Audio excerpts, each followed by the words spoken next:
उठाया गया, क्या दोनों का स्तर समान है? नॉर्मलाइजेशन में 15-20 नंबर किस प्रक्रिया के तहत बढ़ाया घटाया जाता है? अगर आप छात्रों के सवाल जवाब दें सर, शायद उन्हें फायदा हो। आपने सारे प्रश्न पूछे हैं, सारे के सारे महत्वपूर्ण प्रश्न हैं।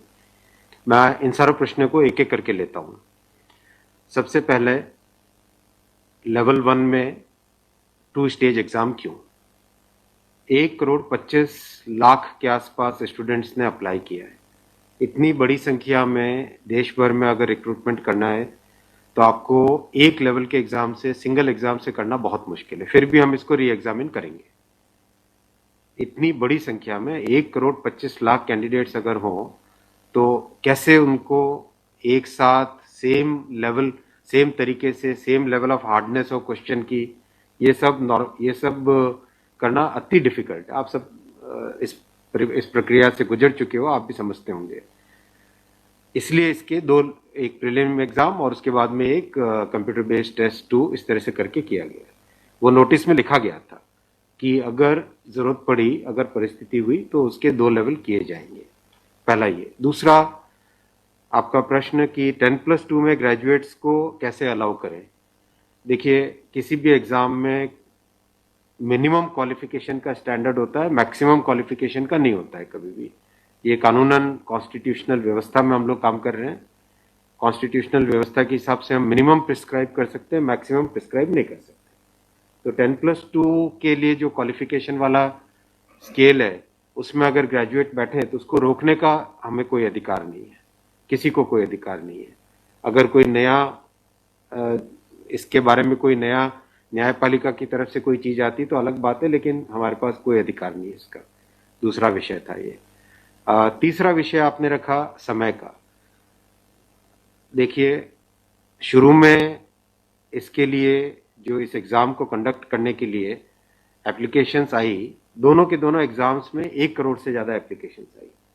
1 करोड़ से एप्लीकेशन ज्यादा आई तो जो एग्जामिनेशन कंडक्ट करने के लिए एजेंसी हमको हायर करनी थी, उसको हायर करने में टाइम लगा, 6 महीने से ज्यादा लगा। नेचुरली इतनी बड़ी संख्या में अगर एग्जाम करना है देश में तो अपने आप में वो एक बहुत बड़ा challenge. It's a Himalayan task, it's a huge task, it's a very very big challenging task. तो एजेंसी को सेलेक्ट किया गया। सेलेक्ट करते करते कोरोना आ गया। कोरोना के फेज में देरी हुई, लेकिन फिर भी डिस्पाइट कोरोना तुरंत दिसंबर 2020 में एग्जाम की प्रोसेस चालू हुई। एग्जाम की प्रोसेस चालू हुई और despite second wave of corona फिर भी एग्जाम किया गया with all the precautions, all the safety things करके इसको लाए। जो दूसरा वाला ग्रुप बी का एग्जाम है उसमें कैट में चले गए थे बच्चे, क्योंकि करीब 5 लाख के आसपास एप्लीकेशंस ऐसी थी जिसमें फोटोग्राफ प्रॉपरली मैच नहीं हो रहा था। तो नेचुरली अगर एप्लीकेशन में फोटोग्राफ मैच नहीं हो तो उसको आप एग्जाम में कैसे लोगे, तो वो विषय आया था। तो उस विषय के कारण लोग कैट में गए थे। एडमिनिस्ट्रेटिव ट्रिब्यूनल ने जैसे ही उसका समाधान किया, फैसला किया, उसके फैसले के तुरंत बाद में हम लोगों ने एग्जाम के प्रोसेस को आगे किया। कोई उसमें देरी नहीं की। और हमारा, देखिए, हमारी सरकार, प्रधानमंत्री श्री नरेंद्र मोदी जी का इंटेंट हमेशा है कि मैक्सिमाइज करना है रोजगार को। इसीलिए आप देखिए, इतनी बड़ी संख्या में, यानी रेलवे में 1,40,000 टोटल, 1,05,000 ग्रुप डी की कैटेगरी में, लेवल 1 की कैटेगरी में, और लेवल 2 से लेवल 6 की कैटेगरी में 35,000 कैंडिडेट्स वैकेंसीज। 1,40,000 की वैकेंसीज लाना कोई छोटी बात नहीं है, बहुत बड़ी बात है। फिर आपका चौथा पॉइंट आप देखिए, ज्यादा से ज्यादा कैंडिडेट्स को फर्स्ट स्टेज से सेकंड स्टेज में जाने का मौका मिले, इसके लिए 2015 तक हमेशा प्रिलिमिनरी एग्जाम जो होता था, फर्स्ट स्टेज होता था, उससे 10 गुना लिए जाते थे, केवल 10 गुना लिए जाते थे। 2015 के बाद में पहले ही संख्या बढ़ा के 15 गुना कर दी गई, जिससे कि ज्यादा से ज्यादा कैंडिडेट्स को मेन एग्जाम के लिए जाने का मौका मिले। और 2019 में इस संख्या को 20 गुना किया गया, ताकि ज्यादा से ज्यादा लोगों को अवसर मिले, ज्यादा से ज्यादा लोग, क्योंकि फर्स्ट स्टेज जो प्रिलिमिनरी एग्जाम इतना बड़ा नंबर है कि उस नंबर में हो सकता है कुछ बाय चांस उस दिन तबीयत ठीक नहीं हो, कोई दूसरा कारण हो, समय पे पहुंच नहीं पाए, कोई भी कारण से मिस कर गया, तो मैक्सिमम लोगों को हमें चांस देने का इंटेंट है, इसी इंटेंट के कारण 20 गुना किया गया। जो 10 गुना था 2015 से पहले, उसको 20 गुना किया गया 2019 में। तो ये प्रो स्टूडेंट्स, प्रो कैंडिडेट्स वाली अप्रोच है हमारी, और हमारी इंटेंट एकदम नेक नियति से काम कर रहे हैं, सच्चाई से काम कर रहे हैं। देखिए, कोई भी कहीं भी एक भी जगह से कहीं कोई पेपर लीक होने की बात नहीं है, कहीं पे कोई एग्जाम के मैनिपुलेशन की बात नहीं है। जो आज सिर्फ मुद्दा है, मुद्दा सिर्फ इतना है कि शॉर्टलिस्ट कैंडिडेट्स कितने किए जाए, यही मुद्दा है। इस मुद्दे को सॉल्व करेंगे, इसको भी हम बहुत सेंसिटिवली सॉल्व करेंगे। हमारे लिए छात्र हमारे साथी हैं, हमारे भाई हैं, हमारी बहनें जो एग्जाम दे रहे हैं, तो हमारे लिए बहुत इंपॉर्टेंट है, हम इसको बहुत सेंसिटिवली हैंडल करेंगे। तस्वीर और दिखाई पड़ी बच्चों को लाठीचार्ज, कल रात को आपने देखा, अगर तस्वीरें दिखाई हो हॉस्टल में घुस, मैं आपको इतना बताना चाहूंगा कि जो लोग किसी भी अपनी खुद की संपत्ति को अगर जलाते हैं, खुद की संपत्ति पे अगर अटैक करते हैं, उसको डिस्ट्रॉय करने की कोशिश करते हैं, तो उसमें जो प्रक्रिया पुलिस की होती है वो होनी, अगर हुई है, मेरी बात आप इसमें स्पष्ट रखिए कि मैं छात्रों को कह रहा हूं कि आपकी संपत्ति है, आप अपनी संपत्ति को जलाने के लिए क्यों बाहर निकले। और हम आपकी बात को शुरू से सुन रहे हैं। जिस दिन आपने पहले ये पॉइंट रखा, उसी दिन हमने तुरंत इसका, जैसे ही दूसरे दिन ही मेरे नज़र में आ गई थी बात ये, और दूसरे दिन मैंने तुरंत सारा ये टेबल मंगवाया कि आप मुझे एग्जैक्ट बताओ हर एक लेवल पे क्या वैकेंसी है। और हर एक लेवल पे एग्जैक्ट, जैसे लेवल 2 पे 5663, उसकी जगह 1,13,000, कितने गुने? 20 गुने। लेवल 3 पे 4,940, उसके अगेंस्ट कितने शॉर्टलिस्टेड? 98,833, 20 गुने। तो जो नोटिस के अंदर प्रक्रिया एग्जैक्टली उसके हिसाब से किया है, हर एक पे, level 2, level 3, level 4, level 5, level 6, हर एक पे एग्जैक्टली 20 टाइम्स किया गया है। इश्यू वो नहीं, इश्यू डुप्लीकेट नहीं, इश्यू यूनिक वाली बात आ गई। अब वो मुद्दा उनका है, क्योंकि इसलिए मुद्दा आ रहा है कि जिन लोगों ने तैयारी कर ली है उनको लगता है कि हमें एक बार और चांस मिल जाए, इसीलिए हम इसको बहुत सेंसिटिवली हैंडल करेंगे।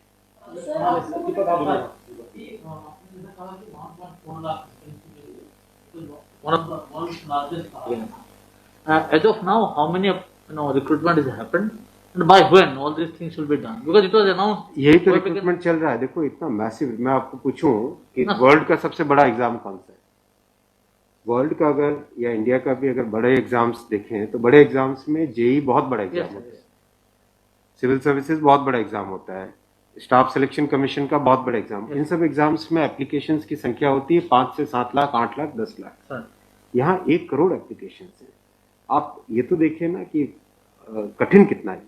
1 करोड़ एप्लीकेशन, 1.25 करोड़ एप्लीकेशन, 1 करोड़ 25 लाख, 1 करोड़ 35 लाख, उसमें समय लगता है। But this is something government was aware. In a country where there is so much of unemployment, and there will be vacancy like this, everyone will apply. इसीलिए तो time तो इतना लगेगा ही। अगर आपको इस एग्जाम को ढंग से करना है, इतना टाइम लगेगा, चाहे कोई करे। और उसके बाद भी आज देखा कि गया से आगजनी की तस्वीरें आ रही हैं। क्या ये कन्वे नहीं हो पा रहा है? कहाँ पर ये लैक ऑफ कम्युनिकेशन आपको लग रहा है, या मैटर पॉलिटिसाइज हो चुका है? नहीं, कुछ लोग इसका गलत फायदा उठा रहे हैं, और मैं उनसे भी निवेदन करूंगा कि छात्रों को भ्रमित न करें, कोई गलत इसका उपयोग न करें। ये छात्रों का मामला है, ये देश का मामला है, इसको हमें सेंसिटिवली हैंडल करना चाहिए, और इसमें हर तरीके से संवेदनशीलता के साथ इस मामले को लेना चाहिए। सर, कुछ छात्रों के ऊपर FIR भी दर्ज की है, कुछ पुलिस के स्टडी में भी अभी के समय में है, ऐसी खबरें आ रही हैं। आप खबरों की जांच करिए। देखो, जो पुलिस की प्रक्रिया है वो अलग चीज है। मैं अभी मुद्दा है, जो उस मुद्दे को कैसे सॉल्व करें उस पे सोचना चाहिए, हमें फॉरवर्ड लुकिंग होना पड़ेगा। सर, मेरा एक सवाल है कि जिन राज्यों में हिंसा की खबरें या फिर जो रेल रोकने का जो मूवमेंट चल रहा है, ट्रैक पे स्टूडेंट बैठे हैं, क्या उन राज्यों के मुख्यमंत्री से आपकी बात हुई है, और क्या कुछ आप लोग की संदर्भ में की कैसे? बिल्कुल, सब जगह लॉ एंड ऑर्डर स्टेट का जो रोल होता है, राज्यों के मुख्यमंत्रियों ने भी बहुत संवेदनशीलता के साथ काम किया है, और हम भी कॉन्स्टेंटली टच में हैं, कंटिन्यूसली टच में हैं। और जो आज कमेटी की बात भी सबके पास जा चुकी है ऑलरेडी, और मेरे ख्याल से ज़्यादातर जगह से स्टूडेंट्स ने इस विषय को स्वीकार भी किया है। और मैं अभी भी रिक्वेस्ट करूंगा एक बार फिर सारे स्टूडेंट बंधुओं को, छात्रों को, कैंडिडेट्स को, कि आप प्लीज़ अपनी ग्रीवेंसेस को, अपने पॉइंट को, अपने कंसर्न को, अपने विषय को, अपने मुद्दे को फॉर्मली रखिए, हम इसको एकदम संवेदनशीलता के साथ टैकल करेंगे।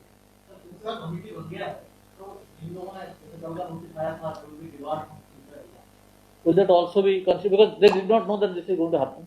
नहीं, देखो, कमिटी एक बहुत ही सीनियर ऑफिसर्स की है और ये कमेटी हर चीज को, जितने भी मुद्दे इसमें आएंगे और हर एक मुद्दे को जल्दी से जल्दी, इसमें कमेटी का टाइम लिमिट भी दिया। कितना टाइम दिया हमने? टाइम लिमिट टोटल 4 मार्च तक जो कमेटी की रिपोर्ट आने का क्या मतलब, जल्दी से जल्दी हमारा एम है कि इस मुद्दे को बिल्कुल भी डिले ना करके जल्दी से जल्दी सॉल्व करें। 16/2 तक सारे के सारे कैंडिडेट्स अपने कंसर्न सबमिट कर सकते हैं। 3 वीक्स टाइम दिया, I think that's a reasonable time, इससे ज़्यादा टाइम देने की ज़रूरत नहीं है। और कमिटी अपना सारे कंसर्न्स को एग्जामिन करके रिकमेंडेशंस देने का टाइम 4 मार्च दिया गया, तो कोशिश करेंगे उससे पहले पहले अगर हो जाए, 4 मार्च से भी पहले अगर हो जाए। डिपेंड करेगा कि कितने रिप्रेजेंटेशंस आते हैं, और मोटे मोटे मुद्दे तो अभी आ चुके हैं पब्लिक में सबके, इसलिए मुझे नहीं लगता है कि इसमें बहुत ज़्यादा टाइम लगेगा। एक और आप कह रहे हैं कि जो मुद्दे हैं वो आपकी नॉलेज में आ गया है, मोटा मोटी सही आ गया है। दूसरी ओर ये कि जो आपके पैरामीटर्स हैं उस पर सब कुछ सही तरीके से लिया गया है, उसी तरह से शॉर्ट लिस्ट किया गया है। फिर इसमें प्रॉब्लम, फिर उसमें कमेटी आपको रिपोर्ट क्या करेगी और करेंगे क्या? इसका मतलब अगर चेंज करते हैं कुछ तो दूसरे एक बड़ा पक्ष और भी तो विरोध करेगा। हाँ, ये इसीलिए तो मैं आपको देखो बताऊं ना, एग्जैक्ट किसी भी लेवल पे नोटिस में जो लिखा था कि 20 गुना कैंडिडेट लेंगे, अगर आपके सामने टेबल रखा हुआ है, 5,663 की जगह 1,13,000 यानी 20 गुना, 4,940 के लेवल 3 में 98,833 20 गुना, 161 के अगेंस्ट 3223 20 गुना, 17,393 347 3,47,676 20 गुना, 7,124 वैकेंसीज के अगेंस्ट 1,42,413 20 गुना, एग्जैक्ट 20 गुना है हर एक लेवल का। अब स्टूडेंट्स क्या कह रहे हैं कि जिन कैंडिडेट्स ने एक से ज्यादा लेवल में क्वालिफाई कर दिया है, राइट जी, उसके कारण सपोज मान लीजिए लेवल 3 में जो लेवल 5 का कैंडिडेट है वो भी क्वालिफाई हो गया है जी, तो वो लेवल 3 में कोई एक कैंडिडेट को जो क्वालिफाई नहीं हुआ है, उसे लगता है कि अगर उसको यूनिक के हिसाब से काउंट करते तो शायद उसको भी एक मौका मिल जाता मेन एग्जाम देने का। बराबर है, ये मुद्दा है, मुद्दा ये है। अब जो नोटिस इनवाइटिंग एग्जाम है, एग्जाम का जो नोटिफिकेशन होता है उसकी एक सैंक्टिटी है, वो कोर्ट का मैटर है, वो लीगल मैटर हो जाता है। एग्जैक्टली उसके हिसाब से किया गया एग्जाम का, एग्जाम को उसी हिसाब से कंडक्ट किया गया, उसी हिसाब से शॉर्टलिस्टिंग की गई। अब जब ये मुद्दा आया है तो इस मुद्दे को सॉल्व करने के लिए कोई ना कोई तो तरीका निकालना पड़ेगा, राइट? तो आपका जो प्रश्न है, आपका प्रश्न वैलिड है कि क्यों है। आपके सामने डेटा सामने रखे हुए हैं, डेटा आप सबके सामने है, बिल्कुल एग्जैक्ट डेटा है कोई, और ये डेटा हमने पहले दिन ही दे दिया था। जो टर्म कंडीशंस ऑलरेडी जब पब्लिसाइज किया जाता है, कोई पोस्ट होती है तो उसके लिए टर्म कंडीशंस ऑलरेडी पहले से घोषित होता है, उसके आधार पर ही ये सब कुछ किया गया होगा। हाँ बिल्कुल। फिर एक कमेटी या आपको कुछ रास्ता आप नहीं दिख रहा है क्या? ये जो कमेटी रिपोर्ट देगी क्या उसके अगेंस्ट देगी जो आपके टर्म कंडीशंस पहले वाले थे?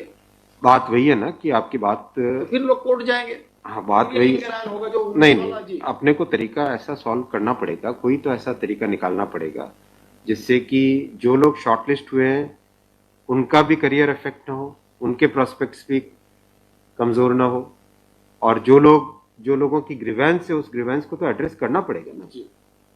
छात्रों का मुद्दा है और लोगों ने अगर ग्रीवेंस रेज की है तो हमारी ड्यूटी है कि उसको हमें एड्रेस तो करना पड़ेगा ना।